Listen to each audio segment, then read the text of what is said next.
آپ نے دیکھا ہوگا قضیہ فدق ہے، اس کو لے کر کیچڑ اچھالا جاتا ہے حضرت سیدنا ابو بکر صدیق پر کہ آپ نے باغ نہیں دیا. میں نے کہا یہ وہی صدیق اکبر نہیں ہے کہ جنہوں نے سارا مال حضور پر لوٹا دیا تھا؟ واہ واہ واہ، یہ وہی حضرت ابو بکر صدیق نہیں جو فرماتے ہیں مالی الا لک یا رسول اللہ، کیا میں اور میرا مال حضور آپ کا نہیں ہے؟ یہ وہی حضرت ابو بکر صدیق نہیں جو فرماتے ہیں کہ مجھے اپنے گھرانے سے زیادہ حضور کا گھرانہ پسند ہے؟ سبحان کیا یہ اللہ، وہی حضرت سبحان ابو بکر ان کے بارے میں یہ کہا جا رہا ہے؟ کیا یہ وہی نہیں ہے جن کے خرچ کا اور جن کے تقوی کا اور جن کی صداقت کا ذکر قرآن مجید برہان رشید کر رہا ہے؟ تو پھر ان پر ایسی بات کرنا یہ تو ویسی بات سمجھ میں نہیں آتی. اچھا، رہ گئی بات یہ کہ یہ جو قضیہ فدق ہے اس کے اندر اصل مسئلہ کیا ہے جس پر اتنا شور مچایا جاتا ہے؟ دیکھیں حضرت حافظ صاحب، بات یہ ہے اگر یہ جو قضیہ فدق ہے اس کے بارے میں تحفہ اثنا عشریہ کو پڑھا جائے نا تو شاہ عبدالعزیز محدث دہلوی رحمۃ اللہ تعالی آپ نے بڑی پیاری بات لکھی. آپ فرماتے ہیں قضیہ فدق کے معاملے میں جو بھی اتار چڑھاؤ اور نشیب و فراز سے کام لیا جاتا ہے، یعنی رطب و یابس مکس کیا جاتا ہے اور وہ باتیں کی جاتی ہیں کہ جو دونوں کی طرف شایان شان نہیں ہے، یہ تو بات ہے بالکل جھوٹ اور بالکل غلط ہے. یہ کہنا کہ انہوں نے باغ دیا ہی نہیں، ان کا حق بنتا تھا، یہ بات بھی غلط ہے.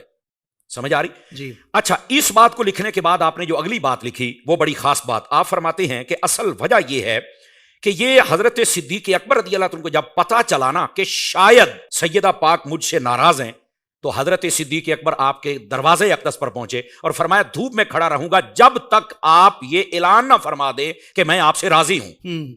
ایک روایت یہ کہ حضرت سیدہ پاک نے فرمایا میں کیوں ناراض ہوں گی، میں آپ سے راضی ہوں.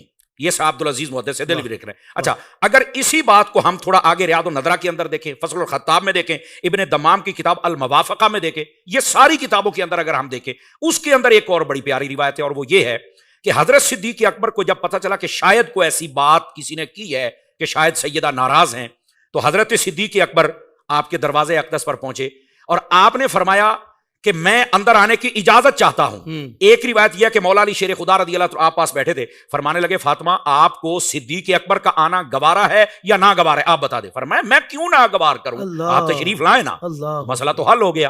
یہ روایت کوئی نہیں بیان کرتا. اچھا، دوسری روایت ایک اور، وہ بھی حضرت مولا علی شیر خدا سے انہی کتابوں میں موجود ہے. فرمایا کہ صدیق اکبر جب دروازہ اقدس پہ آئے نا سیدہ پاک کے، تو آپ نے فرمایا کہ میں اندر آنا چاہتا ہوں، مجھے اجازت دیجیے، مجھے شاید ایسی بات پتہ چلیے کہ آپ ناراض ہیں. تو صدیق اکبر کے اس بات پر حضرت مولا علی سیدہ پاک کے پاس جلوہ گر تھے. آپ نے فرمایا سیدہ قسم دیتا ہوں اس بات کی کہ آپ حضرت ابو بکر صدیق کو آنے کی اجازت دیں اور اعلان کریں کہ میں راضی ہوں. فرمایا میں تو راضی ہوں، یہ کسی نے بات پھیلائی ہے، میں ان سے راضی ہوں. اچھا، یہ تین باتیں سمجھے تو میرا خیال ہے یہ قضیہ تو یہاں حل ہو جانا چاہیے. کمال ہو گیا.